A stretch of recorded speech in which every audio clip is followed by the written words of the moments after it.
ఏపీలో మరో తుఫాను ముంచుకొస్తుంది. ఆగ్నేయ బంగాళాఖాతంలో కేంద్రీకృతమైంది ఈ తీవ్ర తుఫాను. ఇది పశ్చిమ వాయువ్య దిశగా కదులుతూ వాయుగుండంగా మారింది. రేపు తీవ్ర వాయుగుండంగా బలపడనుందని అంచనా వేస్తున్నారు. ఎల్లుండికి నైరుతి ఆనుకుని ఉన్న పశ్చిమ మధ్య బంగాళాఖాతంలో తుఫానుగా మారే అవకాశం ఉంది. దీని ప్రభావంతో ఇవాళ కోనసీమ, కృష్ణా, బాపట్ల జిల్లాలో అక్కడక్కడ మోస్తరు నుంచి భారీ వర్షాలు కురుస్తాయని, ప్రకాశం, నెల్లూరు, తిరుపతి జిల్లాలో అక్కడక్కడ మోస్తరు నుంచి భారీ వర్షాలు పడతాయని, మిగతా జిల్లాలో కొన్ని చోట్ల తేలికపాటి నుంచి మోస్తరు వర్షాలు కురుస్తాయని వాతావరణ శాఖ అంచనా వేస్తోంది. తుఫాన్ కు మోంతాగా ఐఎండీ నామకరణం చేయనుంది.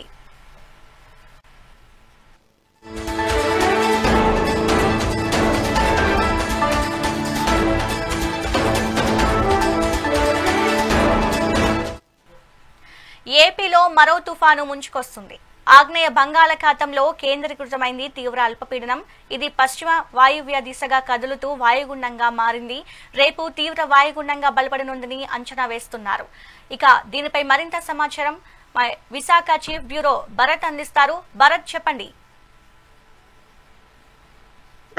ఏదైతే ఆగ్నేయ బంగాళాఖాతంలో ఏర్పడినటువంటి అల్పపీడనం కాస్త తీవ్ర అల్పపీడనంగా మారేది. ఇది రాగల 24 గంటలు అంటే ఈ రోజు సాయంత్రం కల్లా వాయుగుండంగా మారి తీవ్ర వాయుగుండంగా మరొక 24 గంటల్లో బలపడినటువంటి పరిస్థితి ఉన్నటువంటి నేపథ్యంలో వాతావరణ శాఖ ఆంధ్రప్రదేశ్ అంతటికీ కూడా హెచ్చరికలు జారీ చేసినటువంటి పరిస్థితి అయితే కనిపిస్తా ఉందని చెప్పుకోవచ్చు. మరీ ముఖ్యంగా 26, 27, 28, 29 అంటే 4 రోజుల పాటు ఈ తుఫాను ప్రభావం ఉండే అవకాశం ఉందంటూ కూడా వాతావరణ శాఖ హెచ్చరికలు జారీ చేసినటువంటి సిచ్యువేషన్ అయితే కనిపిస్తా ఉంది. ప్రెసెంట్ అయితే ఆగ్నేయ బంగాళాఖాతంలో ఉన్నటువంటి పరిస్థితుల్లో సాయంత్రానికి రూపాంతరం చెందినటువంటి పరిస్థితి. ఇది తుఫానుగా పరిణితి చెందినటువంటి సిచ్యువేషన్ అయితే కనిపిస్తా ఉంది.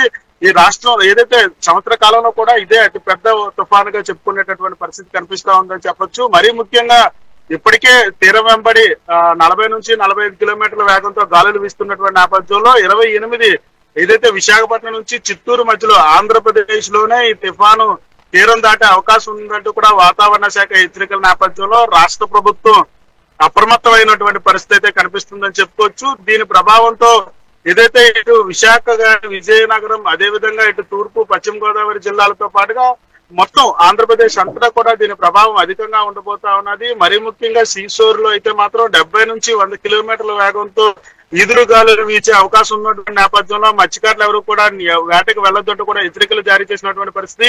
ఈ నేపథ్యంలో ఏదైతే ముఖ్యమంత్రి నేతృత్వంలో ఏదైతే కలెక్టర్ల సమావేశం అయితే ఇప్పటికే జరిగినటువంటి పరిస్థితి. విశాఖ జిల్లాకు సంబంధించినంత వరకు కూడా కలెక్టర్ల సమావేశం జరిగింది. ఎవరైతే 3 రోజుల పాటు 27, 28, 29 ఈ 3 రోజుల పాటు కూడా అధికారులందరికీ కూడా సెలవు రద్దు చేసినటువంటి పరిస్థితి. ఇప్పటికే సెలవులు రద్దయ్యాయి.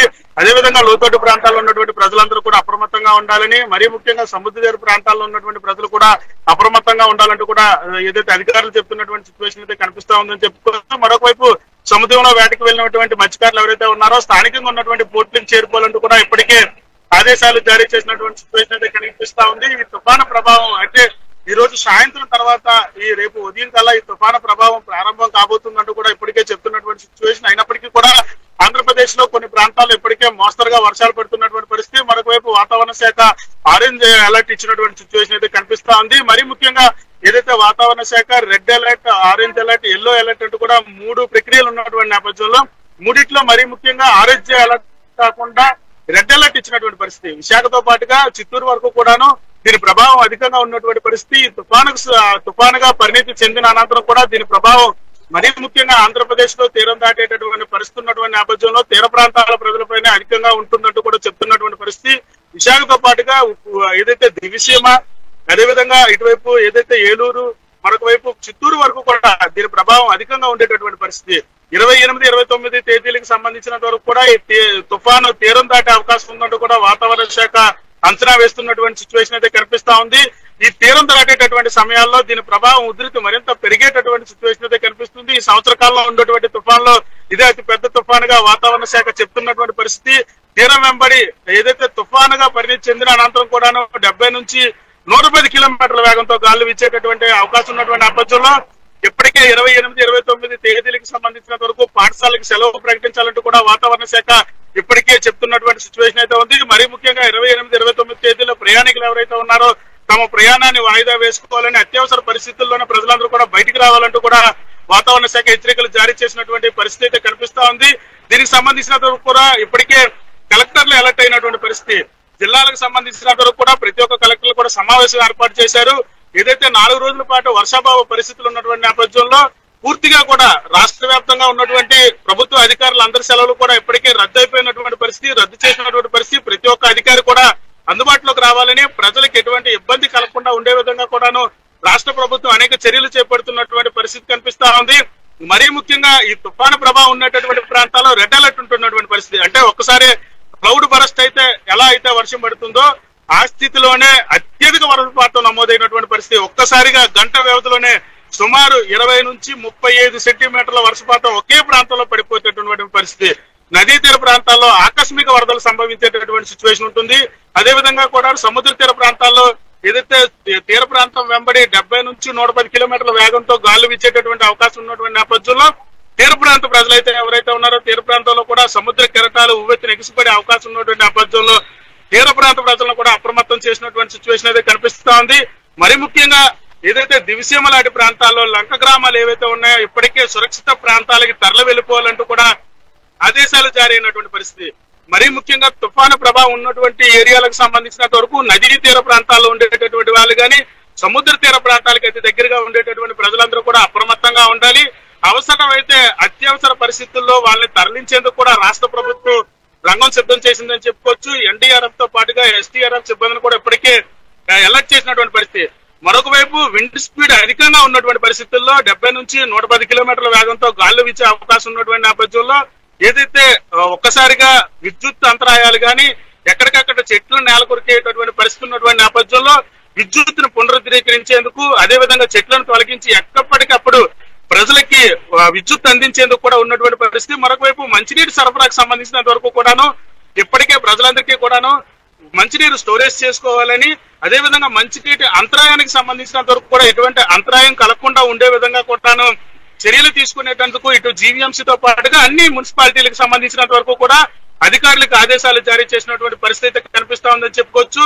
మరీ ముఖ్యంగా దీని ప్రభావం ఆంధ్రప్రదేశ్ రాష్ట్రం పైనే ఈ తుఫాను ప్రభావం అధికంగా ఉన్నటువంటి నేపథ్యంలో కంట్రోల్ రూమ్లు ఏర్పాటు చేయడం అంటూ జరిగింది. ఎన్డీఆర్ఎఫ్ సిబ్బంది రంగంలోకి దించారు. అదేవిధంగా ఎస్టీఆర్ఎఫ్ సిబ్బందిని కూడా రంగంలోకి దించినటువంటి పరిస్థితి. ఎక్కడికక్కడ ఎప్పుడైతే తుఫాను ప్రభావం ప్రారంభం అవుతుందో అప్పటి నుంచి కూడా ప్రతి ఒక్క అధికారి కూడా అలర్ట్ గా ఉండేటటువంటి పరిస్థితి కనిపిస్తుంది. ఏదైతే ఉన్నటువంటి డ్యాములకు సంబంధించినంత వరకు నీటి మట్టాలకు సంబంధించినంత వరకు కూడా ఇప్పటికే అధికారులు ఇరిగేషన్ డిపార్ట్మెంట్ కి సంబంధించినంత వరకు కూడా ఉన్నటువంటి నీటి మట్టాలని తగ్గించేటటువంటి ప్రక్రియ ప్రారంభించారు. ఎందుకంటే తుఫాను ప్రభావం అధికంగా ఉండేటటువంటి పరిస్థితి ఉందో ఒక్కసారిగా క్లౌడ్ బరస్ట్ అయ్యేటటువంటి పరిస్థితి, ఆకస్మిక వరదలు వచ్చేటటువంటి సిచ్యువేషన్ ఉన్నటువంటి నేపథ్యంలో డ్యాముల్లో ఉన్నటువంటి వాటర్ స్టోరేజ్ ని తగ్గిస్తున్నటువంటి పరిస్థితి. కొన్ని ప్రాంతాల్లో ఉన్నటువంటి విశాఖ జిల్లాకు సంబంధించి మేఘాద్రి గాని, అటువైపు విజయనగరం జిల్లాలో ఉన్నటువంటి డ్యాములకి సంబంధించినంత వరకు కూడాను ఇప్పటికే నీటిని ఒక్కసారిగా కాకుండా దప్పల వారీగా విడుదల చేస్తూ కిందకు పంపిస్తున్నటువంటి పరిస్థితి. ఏదైతే 28, 29 తుఫాను ప్రభావం ఉన్నటువంటి పరిస్థితుల్లో అన్ని డిపార్ట్మెంట్లకు సంబంధించినంత వరకు కూడా ఆదేశాలు జారీ చేసినటువంటి పరిస్థితి. ప్రజలందరినీ కూడా అప్రమత్తంగా ఉండాలి, అత్యవసర పరిస్థితుల్లో తప్ప బయటికి రావద్దంటూ కూడా హెచ్చరికలు జారీ చేసినటువంటి సిచ్యువేషన్ అయితే కనిపిస్తా ఉంది. మరొక వైపు రాష్ట్ర ప్రభుత్వం కూడా ప్రజలకి ఎటువంటి ఇబ్బంది లేకుండా అన్ని ఏర్పాట్లు కూడా పూర్తి చేసేందుకైతే రంగం సిద్ధం చేసిందని చెప్పుకోవచ్చు. Right, thank you Bharat.